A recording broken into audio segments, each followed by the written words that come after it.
Vous savez que le zéro est une invention des mathématiciens arabes et que le terme chiffre dérive justement de l'arabe sifr qui désigne le zéro, le vide. Et pourtant, quelques siècles auparavant, un mathématicien grec avait lui aussi inventé le zéro, une invention qui restera oubliée dans l'histoire.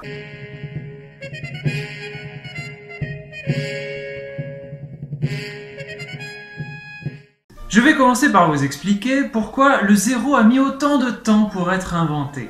En réalité, les mathématiciens ont assez rapidement pensé à l'existence possible du zéro, mais cet objet vide posait un problème épistémologique. Pour Aristote, comme il l'explique dans le livre 4 de la physique, le rien ne peut pas exister car il serait de même dimension que le quelque chose qui lui correspondrait. Il y aurait donc un problème d'homogénéité.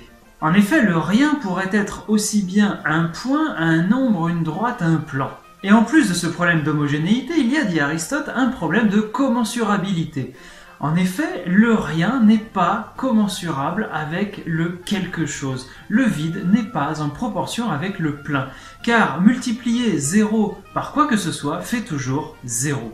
Ainsi, l'arithmétique se développera sans le concept de zéro chez les mathématiciens grecs, dont en particulier Nicomaque de Géraz, né dans les années 50 de notre ère dans l'actuel Jerash en Jordanie. Nicomaque était considéré en arithmétique comme son illustre prédécesseur Euclide en géométrie grâce à son ouvrage L'introduction à l'arithmétique. Cet ouvrage sera commenté par de nombreux mathématiciens dont Jamblique et Boès dont nous allons parler.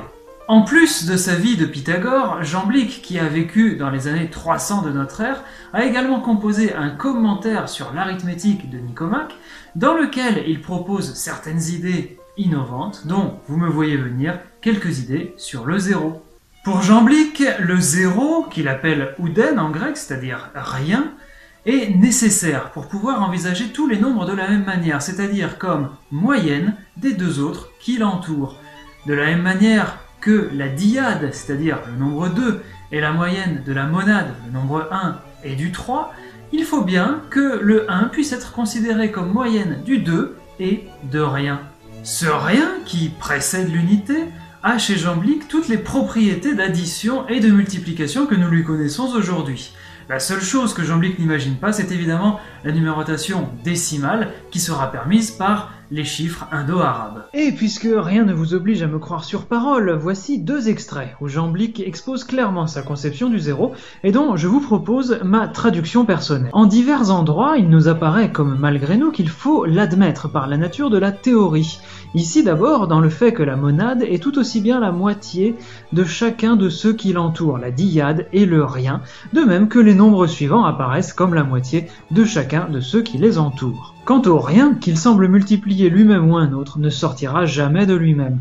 En effet, rien fois rien et 9 fois rien sont rien, c'est égal à aucunement 9, et de même pour les autres. Si vous n'avez pas le courage de vous plonger dans le texte grec de l'édition Teubner, vous pourrez également consulter la très belle édition de Nicolas Vinel que voici. Et je vous le dis très sincèrement, cette référence à l'invention du zéro chez Jamblique se trouve très rarement dans la littérature sur les mathématiques, y compris dans la littérature contemporaine. Néanmoins, Jamblique a tout de même inventé cette idée. Alors pourquoi ce zéro de Jamblique a-t-il disparu? Pourquoi a-t-il fallu attendre aussi longtemps pour le réinventer? Eh bien tout simplement parce que le texte de Jamblique n'a pas été beaucoup lu par la suite. En effet, dans la science et la philosophie arabe du Moyen-Âge, on lira directement Nicomaque de Géraz plutôt que ses commentateurs, tandis qu'en Occident, on lira la traduction latine faite par Boès de ce même Nicomaque. Boès est un philosophe et mathématicien romain qui vit à la fin de l'Antiquité, au début du Moyen-Âge. Il sera d'ailleurs